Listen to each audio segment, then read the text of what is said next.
Salut tout le monde! Alors, je suis Elysia, thérapeute holistique, enseignante en spiritualité appliquée et avec la chaîne Elysia Unifia, le but d'unifier les différentes perspectives en termes de méthode de guérison et évidemment relier avec la tête, le cœur et le corps. Dans la dernière présentation, la dernière vidéo, je vous ai parlé de mon coup de cœur en lien avec la tête. La tête parce que c'est les souvenirs de notre vie, la méthode de l'intégration du cycle de la vie en français. Le nom original, c'est Lifespan Integration. Et pour les besoins de la cause, je vais vous raccourcir ça avec l'acronyme ICVLI. OK? Alors, donc, je vous ai parlé de cette méthode-là, puis je vais faire une petite vidéo bonus aujourd'hui pour vous raconter un petit peu plus d'autres anecdotes en lien avec mon expérience de la méthode et surtout pour vous illustrer la puissance de l'outil en termes de reconnecter ou de ramener la conscience quant à la mémoire corporelle, la mémoire implicite. Ça, je vous en avais parlé précédemment dans une autre vidéo, cette fameuse mémoire implicite dans le corps. Et donc, je vais vous raconter des anecdotes en lien avec autant mon expérience comme thérapeute, puis ensuite avec mon propre suivi en ICV et le lien dans ma vie personnelle. À l'époque, je me rappelle, donc j'avais une cliente qui avait des enjeux avec le fait de retenir beaucoup son agressivité, beaucoup de se contenir énormément, mais c'est comme si ça suintait de toutes les pores de sa peau, en guillemets. C'est très, très difficile pour elle de contenir ça. Et moi, je le sentais, puis je sentais dans l'atmosphère avec elle que la moindre chose que je pouvais dire, c'est comme si je marchais sur des œufs, j'avais peur de dire une chose de travers ou quoi que ce soit.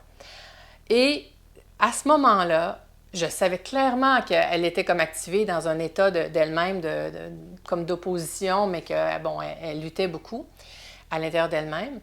Et moi, physiquement, je ressentais la faiblesse dans mon corps, les mains froides, sueur froide un peu, un petit tremblement intérieur même. Je me disais, mon Dieu, je me sens là, comme vidée de mon jus, là, c'est fou. Puis sur le coup, je m'étais dit, c'est peut-être parce qu'elle me tire beaucoup d'énergie, là, tout simplement. T'sais. 2 semaines plus tard, j'ai ma propre séance en ICV-LI. Et, oh my God, puis là, dans cette séance-là, je ne me rappelle plus dans quel contexte, mais on avait visé mon moi enfant de 2 ans. Okay? Donc, on retournait dans le temps, 1 an et demi, 2 ans, je ne me rappelle plus exactement. Donc, on retournait dans le passé pour ramener cette petite Elysia du passé jusqu'au présent à travers la ligne du temps, à travers les souvenirs. Et dès que je commence à connecter avec l'expérience d'1 an et demi, 2 ans environ, je me mets à avoir les mêmes symptômes, mais exactement la même chose. L'effet de sueur froide, les mains froides, faiblesse, petit tremblement intérieur. Je me dis, oh mon Dieu, c'est la même chose. Fait que l'état de ma cliente de 2 ans résonnait avec le mien. Okay? Et là, dans mon imaginaire, c'était comme si mon petit moi-enfant, elle se cachait derrière le divan, puis elle avait peur, mais je ne comprenais pas. On fait une répétition, on fait une autre répétition, et là, je clique, elle a peur du risque que sa mère puisse exploser, que ma mère pouvait s'emporter de façon imprévisible à l'époque.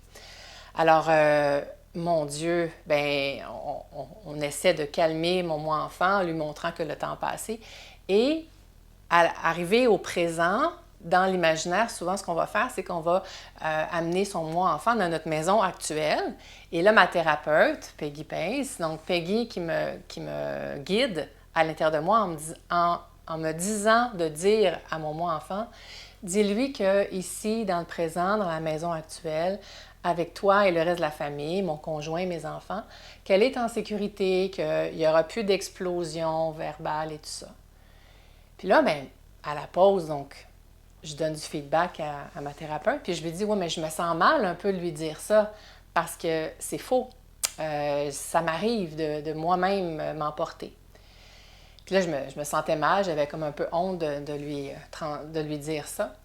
Et elle m'a dit avec beaucoup de compassion, mais Elysia, quand tu es en train de t'emporter, tu es dans ton état enfant, tu n'es pas dans ton état adulte. Et l'adulte en toi, elle, est capable de pouvoir rester calme et contenir la situation. Vous n'avez pas idée de comment ça m'a soulagée, que ça m'a... Puis pourtant, j'étais, tu sais, thérapeute en moi, j'avais jamais fait le lien, j'avais pas compris ça comme ça, puis... Mais c'est sûr que pendant la séance, je suis moi-même dans mon état enfant, là. On adresse ça. Ah là, ça m'a fait tellement du sens à ce moment-là. Et plus tard, quand j'étais avec mon fils aîné, Benjamin, je pense qu'il avait autour de 9-10 ans à peu près à cette époque-là, je ne me rappelle plus, mais pas plus, il était assez âgé, assez pour, comment je peux dire ça, avoir du jugement, si je peux dire, parce que l'histoire, c'est que il avait troué ses jeans à l'école. Et moi, j'étais fâchée parce que pour moi, c'était de sa faute, évidemment. Et là, lui, il dit non, non, non, c'est pas de ma faute, c'est pas de ma faute. Mais là, je me suis emportée, je me suis mise à crier. Une chance que mon conjoint est venu me chercher en me disant sors de là, sors de sa chambre. Je suis allée me calmer. Et dans un moment d'arrêt, j'ai fait le lien. Puis c'était le rituel du dodo, là, c'était en soirée. Fait que là, je suis retournée dans sa chambre juste avant qu'il s'endorme. Je lui ai parlé, puis je lui ai dit « Je suis désolée. Tantôt, quand j'ai crié, j'étais plus ta mère. » J'étais plus ta mère parce qu'à ce moment-là, c'était la petite en moi, la petite fille en moi qui se disait « Pourquoi lui, il a le droit de faire des erreurs, puis on devrait laisser passer ça? » Alors que moi, comme enfant, j'ai pas vraiment senti que j'avais cet espace-là. Et en lui disant ça, bien évidemment, je suis venue émue, j'ai eu des larmes aux yeux, puis je lui ai dit, je vais faire tout mon possible pour te laisser l'espace, pour faire des erreurs d'enfant, te laisser être un enfant, malgré le fait que pour moi, c'était difficile d'avoir cet espace-là. Alors, ce que je veux vous illustrer avec cette petite histoire, c'est comment, d'une part, la puissance de l'outil en ICV, dans ICV-LI, lorsque cette mémoire corporelle est réactivée, puis que oui, effectivement, des situations avec la personne, moi, ma cliente, dans le fond, son non-verbal, c'était le même que j'avais déjà connu avec ma mère, et ça l'a résonné, malgré moi. Pour moi, encore une fois, la mémoire implicite s'active comme une mémoire, comme si c'était actuel. J'ai comme juste pensé que c'était en lien avec ma cliente, puis en réalité, c'était ma propre histoire qui se réactivait. Et grâce au travail de compassion, parce que cette compassion-là de ma thérapeute envers moi, dire c'est OK, c'est cette partie enfant, j'ai pu avoir cette compassion-là pour moi dans mon accompagnement avec mon fils par la suite. Et oui, par la suite, j'ai réussi à résoudre tout ça, puis la cliente ensuite me déclenchait plus. Ça me dérangeait plus quand elle était dans cet état-là. Fait que voici une petite tranche de vie, une petite histoire pour vous illustrer la puissance de l'outil de l'ICV-LI.